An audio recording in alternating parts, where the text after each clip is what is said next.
भाभी के घर वाले मिलने आए थे, इसलिए भैया ने होटल से उनके लिए बहुत सारा खाना मंगवा लिया। मैं 28 साल की विधवा थी और घर में कुछ भी नहीं बना था। मेरी बड़ी बेटी 9 साल की थी और छोटा बेटा 5 साल का। वे दोनों देर से भूख से तड़प रहे थे, लेकिन फ्रिज पर ताला लगा हुआ था। मजबूरी में जब मैंने भाभी से बच्चों के लिए खाने की गुजारिश की, तो 35 साल के भाई ने सबके सामने मुझे थप्पड़ मार दिया और घर से निकालते हुए कहा, मेहमानों के सामने खाना मांगकर तुमने मेरी नाक कटवा दी है। अब तुरंत निकल जाओ मेरे घर से। मैं बच्चों को लेकर सड़क पर आई। कोई मदद करने या भीख देने को तैयार नहीं था। आखिर एक गाड़ी वाले ने कहा, रात मेरे साथ गुजार लो, तुम्हें 5,000 रुपए दूंगा। मैं मजबूर होकर चली गई, मगर कमरे में, घर के अंदर मेरे बच्चे भूख से बिलख रहे थे। उनकी भूख मुझे भीतर तक चीर रही थी। 4 मेहमानों के लिए भैया ने 10 आदमियों का खाना मंगवाया था, लेकिन मेरे मासूम बच्चों को देने के लिए उनके पास कुछ भी नहीं था। फ्रिज पर अब भी ताला लगा था। मेरा मन हुआ कि ताला तोड़ दूं, मगर मेरे हाथ कांप रहे थे। सोचती रही, अपने ही घर में अपने ही लोगों से इज्जत की रोटी मांगना इतना मुश्किल क्यों लग रहा है। जब दरवाजे अपने ही बंद कर लें, तो इंसान कहाँ जाए। मैं दीवार से लगकर अपने बच्चों को देख रही थी। छोटा बच्चा प्यास से अपने होंठ चबा रहा था और बड़ी बेटी रो रो कर आंखें लाल कर चुकी थी। वे दोनों मुझे चुपचाप देख रहे थे, जैसे मुझसे पूछ रहे हों, मम्मी खाना कब मिलेगा? पर मेरे पास कोई जवाब नहीं था। मैंने दुपट्टा मुंह पर दबाया और बाहर जाकर आंगन में बैठ गई। दिल इतनी तेज धड़क रहा था कि जैसे फट जाएगा। यही वह घर था जहां कभी खुशियां और खुशबू बसी रहती थी। अब वहां सिर, भूख, खामोशी और बेबसी रह गई थी। हिम्मत करके मैं धीरे धीरे भाई के कमरे के दरवाजे तक पहुंची और दस्तक दी। भाभी, जो 33 साल की थी, झुंझलाकर बाहर निकली और बोली, हाँ जी, क्या चाहिए? उनका लहजा हमेशा की तरह कठोर था। मैंने बहुत नरमी से कहा, भाभी जरा सा खाना दे दीजिए, बच्चे भूखे हैं। मेरी आवाज घुटी हुई थी। वह हंसते हुए बोली, ड्रामे बंद करो, हमें पता है तुम्हें तो बस हमदर्दी कमानी है। यह तुम्हारी समस्या है, हर बार हमें क्यों संभाले। मैंने फिर विनती की, खुदा के लिए कुछ दे दीजिए, बच्चों ने सुबह से कुछ नहीं खाया। वह बोली, तुम्हें तो आदत है हर छोटी सी बात पर रोने की, अब हमें बेवकूफ बनाने की कोशिश मत करो। तभी पीछे से भाई आ गया और बोला, क्या तमाशा लगाया हुआ है? भूख तो तुम्हारे लिए बस एक बहाना है, खुद कुछ नहीं करती और लोगों से मांगना आता है। मैंने रोते हुए कहा, भाई बच्चों की भूख बहाना नहीं होती, एक बार आकर देख लो क्या हाल है। फ्रिज पर भी भाभी ने ताला लगा दिया है। वह बोला, हाँ, वह ताला तुम्हारे लिए ही लगाया है ताकि खाना बर्बाद ना हो। तुम्हें तो कोई काम नहीं आता, बस घर में रहना और रोना आता है। अब बस भी करो। मैं चुपचाप कमरे में लौट आई। उस वक्त मैं सिर्फ एक माँ थी जिसका हौसला टूट चुका था। आंखें बंद की तो आंसू बह निकले। छोटे बच्चे को गोद में उठाया तो बड़ी बेटी ने मेरा हाथ पकड़कर पूछा, मम्मी पापा कब आएंगे? ये सवाल रोज मेरे दिल को छलनी करता था और आज इसका जवाब देना और भी मुश्किल था। मैं बस इतना कह सकी, वह जल्दी आएंगे बेटा, तुम प्रार्थना करो। लेकिन अंदर से मैं पूरी तरह बिखर गई थी। रात हो चुकी थी। कमरे की लाइट बंद कर दी। सोचा अंधेरे में शायद भूख का एहसास थोड़ा कम हो जाए, मगर बच्चों की मासूम निगाहें राह देखती रहीं। भूख न तो छिपाई जा सकती थी, न भुलाई जा सकती थी। तभी आंगन से शोर सुनाई दिया। भाभी ने सबके सामने हंगामा कर दिया, यह औरत हम पर इल्जाम लगाती है कि हम इसे खाना नहीं देते, इसे मारते हैं। यह हमारी इज्जत खराब कर रही है। मोहल्ले वाले दीवारों के पार से झांकने लगे। भाई भी गुस्से में बोला, होश में आओ, अगर रहना है तो तमीज से रहो, वरना यह घर छोड़ दो। मैं रोते हुए बोली, यह मेरे भी बाप का घर है, मैं कहाँ जाऊं? मैं चीखी, लेकिन आवाज बहुत कमजोर थी। भाभी का गुस्सा आसमान पर था। वह मेरे पास आई और बच्चों को छीना। जब मैं आगे बढ़ी तो उन्होंने मुझे धक्का दिया। बच्चा जमीन पर गिर गया और मेरा दिल चीख उठा। अब बहुत हो चुका था। मैंने बच्चों को अपनी झोली में समेटा और दरवाजा खोला।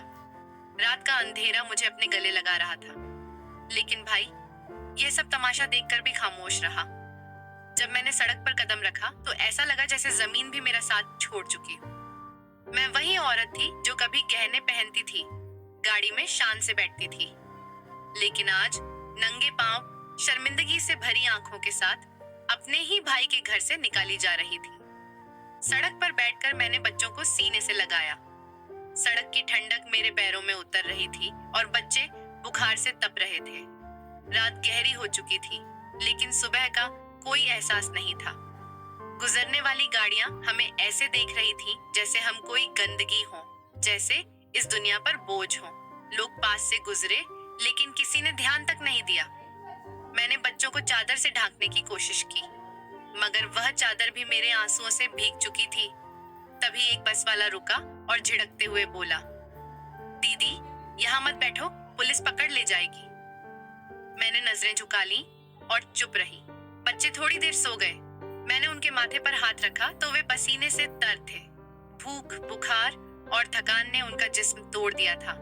मैं किसी से मदद नहीं मांग सकती थी, बस चुपचाप जमीन से लगी बैठी रही, जैसे उसी ने मुझे पनाह दी हो। सुबह एक बूढ़ा तांगे वाला आया और बोला, बेटी थोड़ा पुराना खाना है, ले लो, काम आ जाएगा। मैंने शुक्रिया कहा और उसके दिए 2 डिब्बे बच्चों के सामने रख दिए। छोटी ने जो रोटी उठाई तो उसके हाथ कांप रहे थे। लगा जैसे रोटी भी गिर जाएगी। मैंने भी एक निवाला लिया, मगर गले से नहीं उतरा। पूरा दिन हमने उसी सड़क पर काटा। बच्चे सोते जागते रहे। दोपहर को पुलिस आई। एक सिपाही ने सख्त लहजे में पूछा, यहाँ क्या कर रही हो? यहाँ बैठने की जगह नहीं है। मैंने कहा, थोड़ी देर में चली जाऊंगी, बच्चे बीमार हैं। उसने घूर कर कहा, बस बहुत हुआ, अब यहाँ से हटो। मैंने बच्चों को उठाया और पास की दीवार के किनारे जाकर बैठ गई। वहां मजदूर काम कर रहे थे। उनमें से एक ने पानी की बोतल दी। मैंने जल्दी से बोतल खोली और बच्चों को पानी पिलाया। तभी एक कुत्ता हमारे पास आकर बचा हुआ खाना सूंघने लगा। मैंने उसे हाथ से हटाया तो बेटी डरकर मेरे साथ चिपक गई और बोली, मम्मी यह हमें काट लेगा। मैंने उसे तसल्ली दी, नहीं बेटा, यह भी हमारी तरह भूखा है। तभी एक बड़ी नई लग्जरी गाड़ी हमारे सामने आकर रुकी। उसका वहां रुकना अजीब था। दरवाजा खुला और एक लंबा कोट पहने करीब 40 की लग रही एक औरत बाहर निकली। उसका चेहरा गंभीर था, मगर उसमें नरमी थी। वह मेरे पास आई, बच्चों को देखा और 2 पल चुप रही। फिर नरमी से बोली, क्या तुम वही हो जिसे मैं ढूंढ रही हूँ? मैंने उसे देखा। चेहरा अजनबी था, पर आंखों में ऐसी पहचान थी जैसे बरसों से जानती हो। मैंने कुछ नहीं कहा, बस देखा। उसने मेरा हाथ थाम लिया। ठंडे हाथों में भी अजीब सी गर्माहट थी। उसने मुझसे कहा, मैं इन्हें यहाँ नहीं छोड़ सकती। मैंने बच्चों की हालत देखी, बहुत बुरी है। मैंने हिम्मत करके पूछा, आप कौन हैं? वह मुस्कुराई, जैसे इसी सवाल का इंतजार था। बोली, कभी बताऊंगी, अभी बस मेरे साथ चलो, तुम्हें और बच्चों को आराम की जरूरत है। मैं उलझ गई। दिल कहता था मत जाओ, अजनबी है, मगर अक्ल कहती थी और रास्ता ही क्या है। बच्चों के चेहरे याद आए और मैंने हामी भर दी। वह औरत आगे बढ़ी, गाड़ी का दरवाजा खोला। मैंने बच्चों को बारी बारी से अंदर बैठाया। गाड़ी की खुशबू जैसे किसी और दुनिया की थी। सीट पर बैठते ही बच्चों ने आंखें बंद कर ली, जैसे पहली बार चैन की सांस मिली हो। रास्ते भर खामोशी थी, लेकिन भारी नहीं। उसने बैग से जूस निकालकर बच्चों को दिया और थर्मस से चाय निकालकर मेरे हाथ में रख दी। मेरी आंखें भर आईं। मैंने पूछा, आप हमें क्यों लाई हैं? क्या आप हमें जानती हैं? वह बोली, हाँ, मैं तुम्हें जानती हूँ, बस तुम मुझे नहीं जानती। तुमसे मिलने में देर हो गई, लेकिन अब तुम सामने हो, यही काफी है। मैं चुप हो गई। मुझे बस इतना काफी था कि मेरे बच्चे नरम सीट पर सो गए थे और आज की रात छत के नीचे गुजरेगी। उसने एक फोन कॉल की। हाँ, यह मिल गई है, बच्चों के साथ है, मैं पहुंच रही हूँ। मैंने नजरें झुका ली। कुछ समझ तो आया, लेकिन पूरा नहीं। करीब 15 मिनट बाद गाड़ी एक बड़ी हवेली के सामने रुकी। दरवाजा खुलते ही मैं ठिठक गई। न वो गली, न सड़क, न टूटा फर्श जिस पर मेरे बच्चे सोते थे, बल्कि संगमरमर की चमकती टाइलें, फूलों से महकता दरवाजा और इतना आलीशान नजारा कि जैसे किसी दूसरी दुनिया में आ गई हूँ। मेरे नंगे पांव कालीन पर पड़े, जिसकी कीमत मेरे सालों की मेहनत से ज्यादा लग रही थी। बच्चे भी चुप थे, जैसे समझ गए हों कि यहाँ शोर नहीं करना। तभी 3 औरतें सफेद यूनिफॉर्म में आईं। एक ने बेटे को गोद में लिया, दूसरी ने बेटी का हाथ थामा और बोली, हम इन्हें ऊपर ले जा रहे हैं, नहला देंगे और खाना भी देंगे। आप निश्चिंत रहिए। मैंने उस औरत की तरफ देखा जिसने हमें यहाँ तक पहुंचाया था। उसने सिर हिलाया और मैंने बच्चों को जाने दिया। उनके कदम अब सुकून की ओर बढ़ रहे थे। वह औरत बोली, चलो मेरे साथ। मैं उसके पीछे पीछे चली। हम एक विशाल हाल में पहुंचे। छत इतनी ऊंची थी कि आवाज गूंजती थी। दीवारों पर मशहूर और खानदानी तस्वीरें टंगी थीं और उनमें एक बड़ी तस्वीर थी मेरे पति की सफेद कोट, गुलाबी टाई, संजीदा चेहरा और वही आंखें जो हर रात मेरे ख्वाब में आती थी। मेरे कदम रुक गए, जैसे किसी ने मेरी सांस रोक दी हो। मैंने दोनों हाथों से सीना थाम लिया। हाँ, यह वही है। उसने मेरे कंधे पर हाथ रखा। मेरे अंदर शोर था, यादें थीं, लेकिन मैं कुछ बोल नहीं सकी। मेरी नजरें उस तस्वीर से हट ही नहीं रही थीं। दिल एक पल को ऐसे धड़का जैसे लंबे अरसे बाद किसी अपने को देखा हो। मैं वहां खड़ी जैसे पत्थर की मूर्ति बन गई थी और वक्त रुक सा गया था। फिर वह मुझे एक छोटे साफ सुथरे कमरे में ले गई। लकड़ी की मेज पर एक फाइल रखी और बोली, बैठो, तुम्हें बहुत कुछ बताना है। मैं धीरे से बैठ गई। उंगलियां आपस में उलझ गईं। उसने फाइल खोली और कागजात मेरे सामने रखे। यह देखो, तुम्हारे पति ने अपने आखिरी दिनों में यह दस्तावेज तैयार किए थे। कंपनी के 50% शेयर तुम्हारे और तुम्हारे बच्चों के नाम थे। यह उनकी वसीयत है। बैंक स्टेटमेंट है, प्रॉपर्टी रिकॉर्ड्स है, लेकिन तुम्हारा नाम हर जगह से मिटा दिया गया। मैं कागजों को देखती रही, पर दिमाग सुन्न था। बस एक ही जुमला सुनाई दिया, तुम्हें गायब कर दिया गया। मेरी जुबान से कांपते हुए निकला, किसने? वह बोली, पता चल जाएगा, लेकिन पहले समझो तुम सिर्फ पत्नी या माँ नहीं हो, तुम कानूनी वारिस हो और तुम्हें बरसों से धोखा दिया गया है। उसकी आवाज में पूरा यकीन था।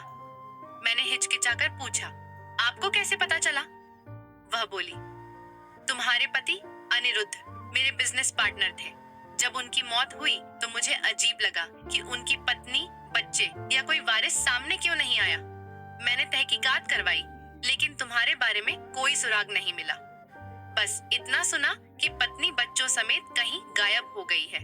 कुछ लोगों ने तो यहाँ तक कहा कि तुम किसी मर्द के साथ भाग गई हो। मेरी आंखें बंद हो गईं, सांस रुकने लगी। उसने कहा, मुझे यकीन नहीं था। मैं जानती थी वह तुमसे मोहब्बत करता था और तुम ऐसा कभी नहीं कर सकती। तब मैंने तुम्हें ढूंढना शुरू किया। तुम्हारे पुराने घर गए, लेकिन वहां कोई और रह रहा था। नया पता किसी को नहीं मालूम था। सोशल मीडिया, कानूनी जरिए, प्रॉपर्टी एजेंट्स, हर जगह तलाश की, पर तुम्हारा नाम कहीं नहीं मिला। और अब तुम मेरे सामने हो। यह सब कुछ तुम्हारा है, लेकिन अब तुम्हें अपने हक के लिए खड़ा होना होगा। मैं खामोश रही। कमरे में गहरा सन्नाटा था। दीवार पर एक पुरानी तस्वीर टंगी थी, मेरे पति और उस औरत की किसी सेमिनार या अवार्ड शो की। दोनों खुश नजर आ रहे थे। दिल में सवाल उठा, मगर मैंने दबा लिया। वह बोली, मुझे पता है तुम्हें सब समझने में वक्त लगेगा, मगर याद रखना तुम तन्हा नहीं हो। मैंने धीमी आवाज में कहा। मुझे लगता था मेरी दुनिया खत्म हो गई है, मैं बस जिंदा लाश हूँ। उसने नरमी से जवाब दिया, नहीं, तुम केवल किसी की संपत्ति नहीं हो, तुम में पूर्ण अस्तित्व है। अब वक्त है अपने लिए और अपने बच्चों के लिए जीने का। उस रात मुझे नींद नहीं आई। बच्चे गहरी नींद में सुकून से सो रहे थे, लेकिन मैं जागती रही। छत को घूरते हुए बार बार वही फाइल, वो तस्वीरें, उस औरत की आवाज और सबसे बढ़कर वो सच जहन में घूमता रहा। वो सच जो बरसों से मुझसे छुपाया गया था। मैं चाहती तो उस रात ही उस औरत से सब कुछ पूछ लेती, मगर मैंने खुद को रोका, क्योंकि मुझे मालूम था कि सुबह जो कुछ सामने आने वाला है वह मेरी जिंदगी को पूरी तरह बदल देगा और मुझे होश में रहना होगा। अगले दिन नाश्ता भी उसी के साथ हुआ। बच्चों ने पहली बार बिना शिकायत किए खाना खाया। वह जगह, वह बर्तन, वह नौकर, सब कुछ मेरे लिए अजनबी था, जैसे कोई सपना हो। लेकिन मैं उसे सच मानने पर मजबूर थी, क्योंकि अब मेरी हिम्मत झूठ सहने की नहीं बची थी।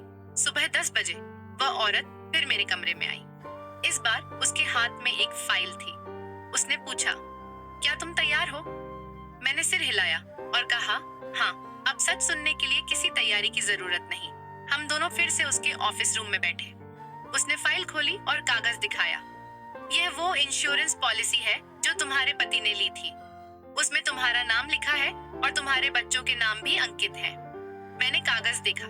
सचमुच हर लाइन पर मेरा नाम और बच्चों की पहचान दर्ज थी। उसने फिर दूसरा कागज निकाला और कहा, यह क्लेम फॉर्म है। जरा देखो, यहाँ किसके दस्तखत हैं? मैं झुककर देखने लगी और मेरी जैसी दुनिया रुक गई। वह मेरे भाई के दस्तखत थे और मेरी जगह पर जाली हस्ताक्षर थे। उसने समझाया कि तुम्हारे पति की मौत के तुरंत बाद उन्होंने उसके सारे मामले अपने कब्जे में कर लिए। तुम्हारा पुराना घर बेच दिया और किसी जान पहचान वाली के जरिए पुलिस रिपोर्ट में तुम्हें लापता दिखा दिया। पोस्टमार्टम की तस्वीरें ली गईं। न ही मौत पर कोई जांच हुई। सब कुछ जल्दी जल्दी दफना दिया गया, जैसे तुम्हारे पति के साथ तुम्हारा अस्तित्व भी खत्म कर दिया गया हो।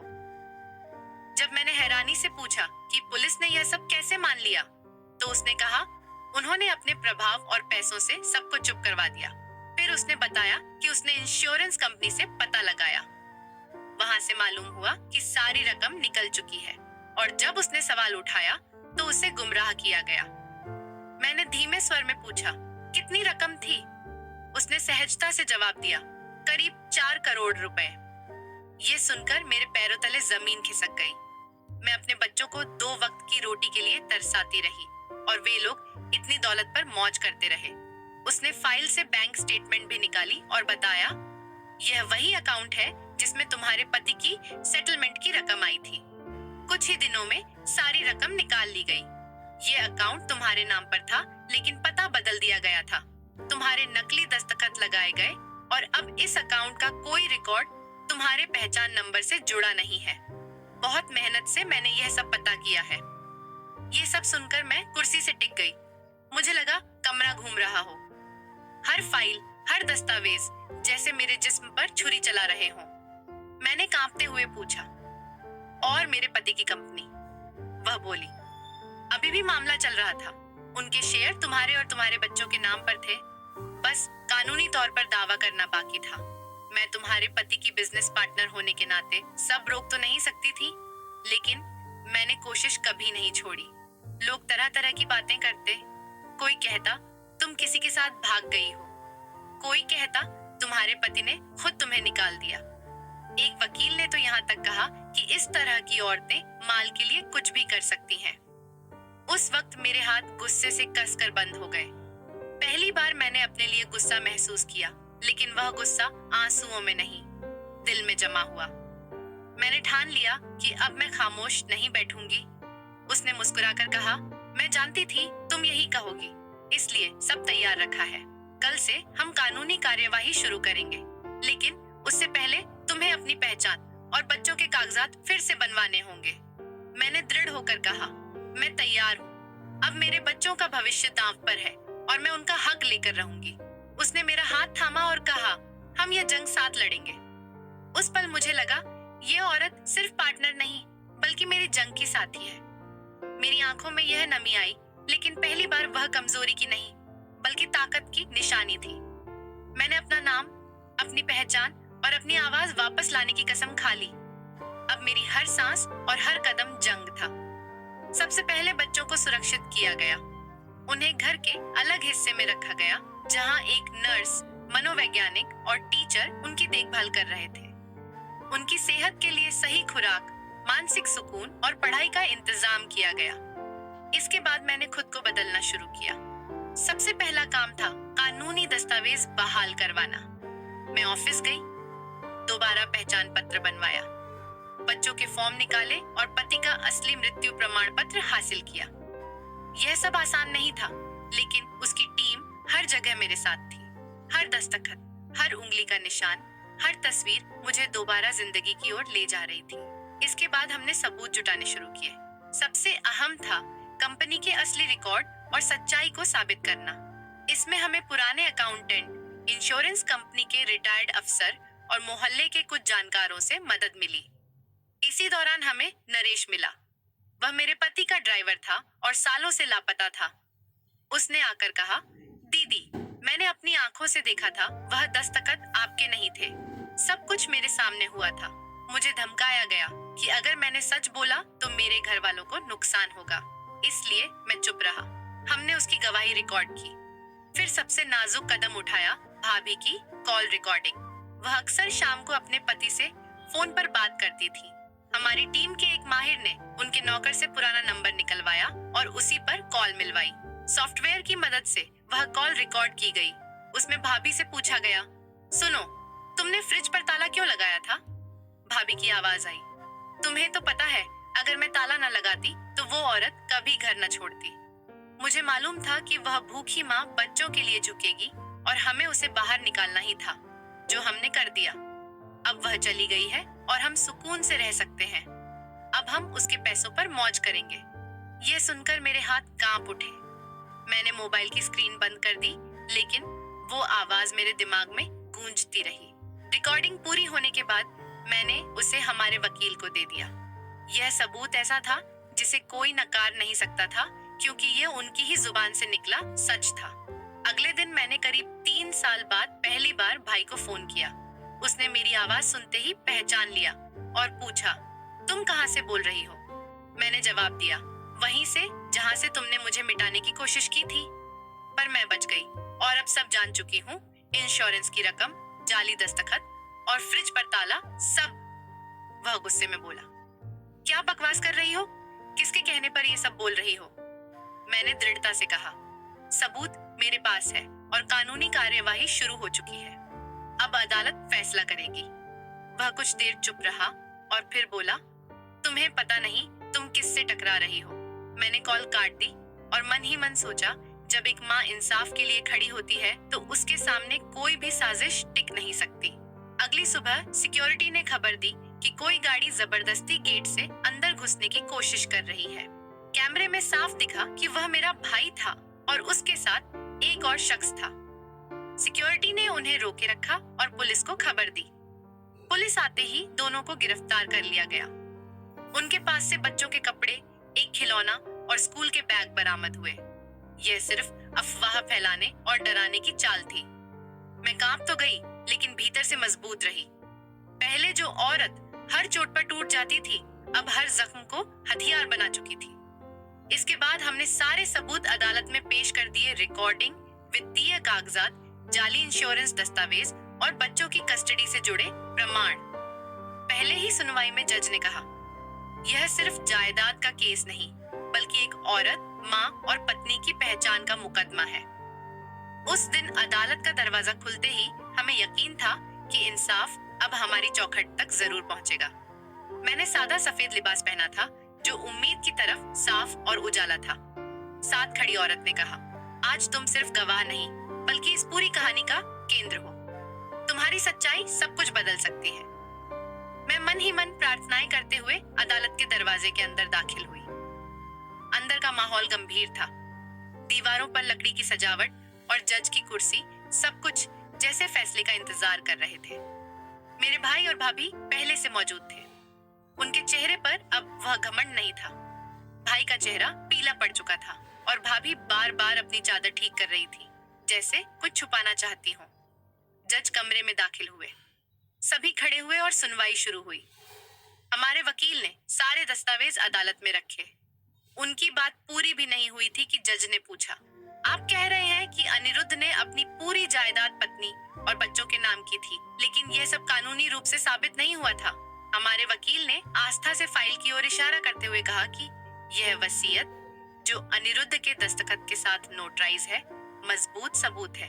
मगर समस्या यह है कि किसी ने इस कागजात को छिपाकर एक झूठा क्लेम दाखिल किया और पूरी बीमा की राशि अपने नाम पर ले ली। इस दौरान एक औरत खड़ी हुई और खुद को कंपनी की साझेदार बताते हुए कहा कि उसने अनिरुद्ध के साथ वर्षों कारोबार किया और अनिरुद्ध ने अपनी पत्नी और बच्चों को ही अपना उत्तराधिकारी घोषित किया था।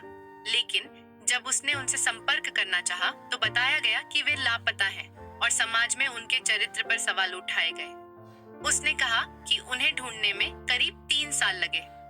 जज ने यह सुनकर फाइल का गहराई से अध्ययन किया। फिर मेरे भाई के वकील ने कहा कि यह सबूत अब पहली बार सामने आया है, पहले कभी अदालत के रिकॉर्ड में शामिल नहीं था। जज ने गंभीरता से पूछा, अगर प्रभावित पक्ष गायब था तो यह सवाल ही नहीं उठता कि वह पहले क्यों नहीं आया। असली सवाल यह है कि उन्हें गायब क्यों किया गया। इसके बाद बैंक से गवाह बुलाया गया। जिसने स्क्रीन पर बैंक स्टेटमेंट दिखाया कि अनिरुद्ध की मौत के कुछ दिन बाद ही पूरी राशि निकाल ली गई थी। उसने साफ कहा कि यह क्लेम, दस्तखत और पहचान पत्र सब नकली थे। रिपोर्ट दर्ज करवाई गई, लेकिन असली अपराधी का कोई सुराग नहीं मिला। मैं बस खामोश सुनती रही। मेरा भाई पेशानी पर बार बार हाथ फेर रहा था और भाभी अपनी कुर्सी पर सिमटती जा रही थी। फिर अदालत ने बीमा कंपनी के प्रतिनिधि को बुलाया, जिसने बताया कि एक आदमी आया था और कहा कि अनिरुद्ध की पत्नी गायब है, इसलिए क्लेम उसे दिया जाए। जज ने पूछा, क्या उस आदमी की पहचान हुई थी? जवाब मिला, नहीं, क्योंकि पुलिस रिपोर्ट भी यही कहती थी कि पत्नी लापता है। इस पर जज ने टिप्पणी की, इसका मतलब है कि यह सब एक सुनियोजित साजिश थी ताकि असली वारिस को गायब दिखाकर संपत्ति पर कब्जा किया जा सके। अदालत में सन्नाटा छा गया। भाई ने गुस्से से कुर्सी पर हाथ मारा, मानो अब भी यकीन नहीं कर पा रहा था कि यह सब सच है। तभी सबसे बड़ा मोड़ आया। अदालत में एक वीडियो रिकॉर्डिंग पेश की गई, उसी कॉल की जिसमें भाभी खुद कबूल कर रही थी कि ताला उसी ने लगाया ताकि मुझे परेशान करके घर छोड़ने पर मजबूर किया जा सके। वीडियो चलते ही जज के चेहरे का रंग बदल गया और पूरा माहौल खामोश हो गया। जज ने पूछा, क्या ये आवाज भाभी की है? वकील ने कहा कि अदालत चाहे तो फॉरेंसिक जांच करवा सकती है। यह सब सुनकर जज ने कहा, यह मामला केवल विरासत का नहीं, बल्कि एक सोची समझी साजिश और इंसानियत के खिलाफ अपराध का है। और अंत में हमारे वकील ने अनिरुद्ध की दोबारा हासिल की गई पोस्टमार्टम रिपोर्ट पेश की, जिसमें नई बातें दर्ज थी, जैसे शरीर में जहर के हल्के लक्षण और एक अनजाना इंजेक्शन का निशान। हमारी जांच में यह भी सामने आया कि मरने से कुछ दिन पहले अनिरुद्ध का कंपनी के अकाउंटेंट से झगड़ा हुआ था। अदालत ने अकाउंटेंट को बुलाया, जिसने बाद में कबूल किया कि वह मेरे भाई के दबाव में था। उसे कहा गया था कि कंपनी के हिस्सेदारी वाले दस्तावेजों में बदलाव करे और अनिरुद्ध के दस्तखत के नमूने किसी खास व्यक्ति तक पहुंचाए। शुरू में उसे लगा कि यह सिर्फ एक अंदरूनी समझौता है, लेकिन बाद में सच्चाई कुछ और निकली। उसकी गवाही ने पूरे मामले का रुख बदल दिया। अदालत के कमरे में गहरी खामोशी छा गई, वही खामोशी जो किसी बड़े खुलासे से पहले होती है। हर दीवार, हर कुर्सी और हर नजर किसी नए सच के इंतजार में थी। हम 2 हफ्तों की गवाहियों और सबूतों से एक मजबूत मुकदमा बना चुके थे। जज के चेहरे पर अब उलझन कम और यकीन ज्यादा था और हम आखिरी दलील की ओर बढ़ रहे थे। तभी उस दिन वह औरत जिसने मेरे लिए सब कुछ किया था, अदालत में दाखिल हुई, लेकिन इस बार वह अकेली नहीं थी। उसके साथ सफेद कपड़ों में एक मर्द था जो किसी नर्स का सहारा लेकर धीरे धीरे चल रहा था।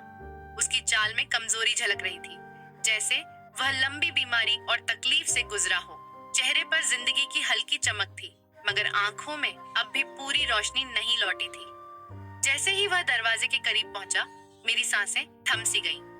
निगाहें कुछ पल के लिए जड़ हो गईं और फिर दिल जोर से धड़कने लगा।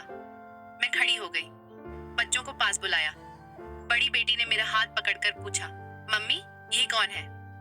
मैंने कुछ नहीं कहा, बस नजर से उस तरफ इशारा किया। वह मर्द धीरे धीरे लोगों के बीच से होता हुआ मेरे करीब आया। उस औरत ने नरमी से मेरे कान में कहा, यह वही है जिसे तुमने कई सालों से रोते हुए पुकारा था। यह तुम्हारा पति है। मैंने अविश्वास से उसका चेहरा देखा। वक्त ने उसके चेहरे पर अपने निशान छोड़ दिए थे, लेकिन वे आंखें मैं कभी नहीं भूल सकती। उसने मेरे बच्चे की ओर देखा। अचानक जैसे कोई चिंगारी उसके जहन में कौंधी हो। उसकी सांसें तेज हो गईं और वह बड़बड़ाया, यह आवाजें, ए बच्चे। उसके कदम तेज हो गए। वह लड़खड़ाया, लेकिन रुका नहीं। मेरे बेटे के सामने आकर ठहर गया। झुककर उसका चेहरा थाम लिया। बेटा हैरान होकर मेरी ओर देखने लगा और बोला, मम्मी, यह मुझे मेरे नाम से कैसे जानते हैं? मैं पीछे नहीं हटी, बल्कि आगे बढ़ी और धीमे स्वर में कहा, यह तुम्हारे पापा हैं। उस पर जैसे सब कुछ साबित हो गया। मेरी आवाज सुनकर वह चौंक गया। उसकी आंखों से आंसू बहने लगे और बोला, तुम जिंदा हो। मैंने तो समझा था कि तुम सब चले गए हो। ये कहते ही वह मुझसे लिपट गया। उसकी बाहों में कमजोरी थी, लेकिन जज्बा जिंदा था। मैंने उसे ऐसे थामा जैसे कोई बिछड़ा हुआ पंछी अपने घोंसले में लौट आया हो। बच्चे भी उनके पैरों से लिपट गए और मैंने पहली बार अपने बेटे को इतना मजबूती से गले लगाते देखा। वह जोर से चिल्ला रहा था, पापा, पापा। अदालत में पूरी तरह सन्नाटा था। जज भी अपनी कुर्सी से आगे झुककर यह नजारा देख रहे थे। किसी ने कोई सवाल नहीं किया। सबको जैसे एहसास हो गया था कि आज की यह वापसी किसी भी गवाही से कहीं ज्यादा अहम है। तभी उस औरत ने जज से इजाजत मांगी कि यह शख्स अपना बयान दे। जज ने हामी भरी और अनिरुद्ध को कुर्सी दी गई। उसने नजरें उठाई और धीरे धीरे बोलना शुरू किया। मेरा नाम अनिरुद्ध है। मैं इस कंपनी का सीईओ था। मुझे यह यकीन दिलाया गया कि मैं मर चुका हूँ, लेकिन सच्चाई यह है कि मैं जिंदा था। मेरी तथाकथित मौत कोई हादसा नहीं, बल्कि एक साजिश थी। मेरे अपने ही लोगों ने मुझे रास्ते से हटाने के लिए इंजेक्शन दिया, जिससे मेरी याददाश्त प्रभावित हो गई और मुझे करीब 1.5 महीने तक बेहोश रखा गया।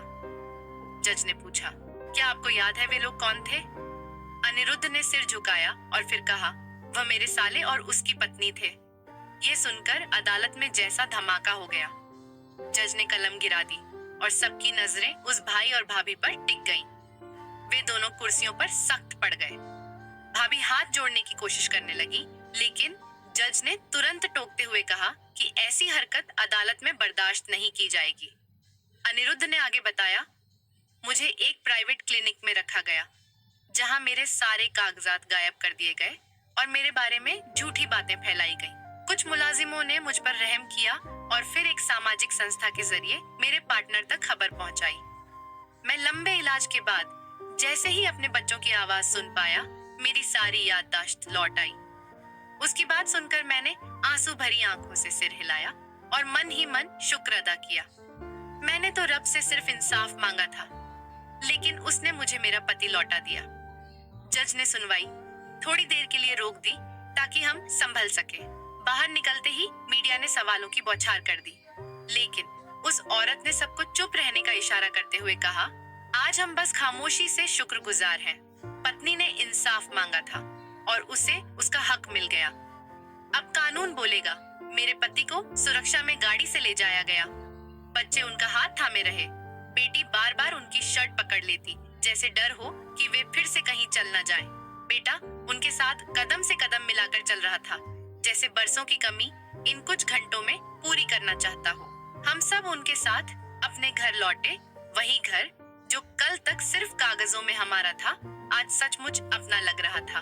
उन्हें अलग कमरे में आराम के लिए ले जाया गया। मैं उनका हाथ थामे सारी रात उनके पास बैठी रही। तुमने यह सब कैसे सहा होगा? उसने मुझसे पूछा तो मैंने कहा, क्योंकि मुझे यकीन था कि एक दिन तुम्हें सब याद आ जाएगा। मुझे बस अपने बच्चों पर भरोसा था और भगवान पर। वह खामोश रहा, फिर बोला, अब मैं सब कुछ ठीक कर दूंगा। मैंने जवाब दिया, अब हमें कुछ ठीक नहीं करना, हमें बस अपने बच्चों और अपने सच के साथ जीना है। उस पल मुझे लगा जैसे मेरी पूरी जिंदगी वापस आ गई हो। अदालत में जो हुआ वह कानून का कमाल था, मगर जो रब ने मेरे लिए लिखा था वह किसी अदालत की पहुंच में नहीं था। रिश्ते जब टूट चुके थे तो एक हिस्सा मर चुका था, मगर सच जिंदा था और सबसे बढ़कर मेरा पति जिंदा था। यह वापसी सिर्फ एक इंसान की नहीं थी, बल्कि हमारी जिंदगी की वापसी थी। अदालत से बाहर निकलते हुए मुझे लगा जैसे मेरी जिंदगी का हिसाब बराबर हो गया हो। जब जज ने फैसला सुनाया कि तमाम जायदाद, साधन और कंपनी के कानूनी शेयर पत्नी और बच्चों के नाम किए जाते हैं, तो मेरी सच्चाई साबित हो गई। मैंने पति का हाथ थामा, बच्चों की तरफ देखा और अंदर ही अंदर भगवान का शुक्र अदा किया। यह न्याय देर से मिला, पर पूर्ण मिला। अब वह घर केवल एक इमारत नहीं रह गया था, बल्कि हमारी शरण स्थली बन चुका था। घर की दीवारें और दरवाजे जैसे कह रहे हो, तुम वापस आ गए हो। पति ने कारोबार संभालना शुरू किया, मगर पहले से ज्यादा नरमी और सादगी के साथ। बच्चे भी दोबारा स्कूल जाने लगे और हर रोज मुझसे अपनी दिन भर की बातें साझा करते। मैं रसोई में खड़ी उनकी आवाजें सुनती तो दिल सुकून से भर जाता, मगर हर रात जब सन्नाटा होता तो वही पुराना ख्याल अंदर जाग उठता, जो हिसाब पूरा होने से पहले जगता था। 9 महीने गुजर चुके थे। इन महीनों में मैंने न किसी से राब्ता किया, न किसी की खबर ली, लेकिन एक दिन रेखा, जो पहले मेरे भाभी के घर नौकरानी थी, घर के बाहर आ गई। मैंने उसे अंदर बुलाया। वह परेशान थी, और उसके हाथ में एक लिफाफा था। मैंने पूछा, क्या हुआ? उसने धीरे से कहा, दीदी, वह भी बहुत बुरी हालत में है, कर्ज में डूब चुकी है और मकान मालिक ने नोटिस दे दिया है। मैंने कोई प्रतिक्रिया नहीं दी। वह बोलती रही, आपका भाई जेल में है, अब वहां कोई सहारा नहीं है, बच्चे स्कूल छोड़ चुके हैं और उनकी फीस देने का कोई इंतजाम नहीं। जिन लोगों के साथ कभी चाय पर बातें होती थीं, अब वे दरवाजा तक नहीं खोलते। 3 दिन बाद मैं उसी दरवाजे पर पहुंची जहां से मुझे धक्के देकर निकाला गया था। वही दरवाजा जो कभी मेरे लिए अपमान का निशान था, आज मेरे फैसले की गवाही बनने वाला था। मैंने बेल बजाई, दरवाजा खुला और सामने भाभी खड़ी थी। उनके चेहरे पर न तो रौब था, न कोई चमक, बस थकान और हार दिखाई दे रही थी। मुझे देखते ही वह कुछ कदम पीछे हट गई। उनकी आंखों में हैरानी थी और शायद थोड़ी शर्मिंदगी भी। मैंने नजरें नहीं झुकाई। वह चुप रही। मैंने कहा, पहचाना? वह धीरे से बोली, तुम यहाँ क्यों आई हो? अब तो वह सब कुछ तुम्हें मिल चुका है। मैंने शांत लहजे में जवाब दिया, मैं बदला नहीं लेना चाहती, हिसाब पूरा करने आई हूँ। उन्होंने कांपती आवाज में पूछा, कौन सा हिसाब? मैंने कहा, तुमने मेरे बच्चों को भूखा सुलाया, उनका हक छीना। अगर चाहती तो मैं भी तुम्हारे बच्चों के साथ वही करती, लेकिन मैं तुम्हारी तरह कठोर नहीं हूँ। उनकी आंखों से आंसू बहने लगे। मैंने आगे कहा, तुम्हारा कर्ज मैंने चुका दिया है, अब मकान मालिक दरवाजा नहीं खटखटाएगा। तुम्हारे बच्चों को स्कूल छोड़ने की जरूरत नहीं है और न ही अब तुम्हें किसी के आगे हाथ फैलाने की जरूरत होगी। वह जमीन पर बैठ गई, जैसे उनके पैरों तले जमीन खिसक गई हो। मैंने कहा, तुमने मेरे साथ जो किया, उसके बाद भी मैंने यह जंग अपने बच्चों के लिए लड़ी, बदले के लिए नहीं। अब तुम्हारी बारी है, अपने बच्चों के लिए कुछ करो, नौकरी ढूंढो, उन्हें पढ़ाओ और उन्हें वह इज्जत वापस दो जिसे कभी तुमने छीनने की कोशिश की थी। वह सिर झुकाए रोती रही। मैंने कदम पीछे हटाए और मन ही मन कहा, मेरे लिए अब यह दरवाजा सिर्फ एक जगह नहीं, बल्कि एक सबक है और मैं चाहती हूँ कि तुम भी अपनी जिंदगी को सबक बनाओ, सजा नहीं। मैं लौट आई। दिल का बोझ हल्का हो गया। मुझे पता था कि सब कुछ वापस नहीं आ सकता, लेकिन इतना जरूर था कि मैं अपने ज़मीर के सामने सिर उठाकर खड़ी थी। यह जंग मैंने जीत ली थी, अपने रब, अपने ज़मीर और अपने बच्चों के सामने। यही मेरी असली जीत थी। तो दोस्तों, यह थी आज की कहानी। इस कहानी के बारे में आपकी क्या राय थी, यह कमेंट बॉक्स में ज़रूर बताइए। अगर आपको कहानी पसंद आई हो तो वीडियो को लाइक करें और चैनल को सब्सक्राइब करें और बेल आइकन पर क्लिक करके इसे ऑल पर सेट करें, ताकि आपको नई वीडियो की सूचना तुरंत मिल जाएगी। धन्यवाद।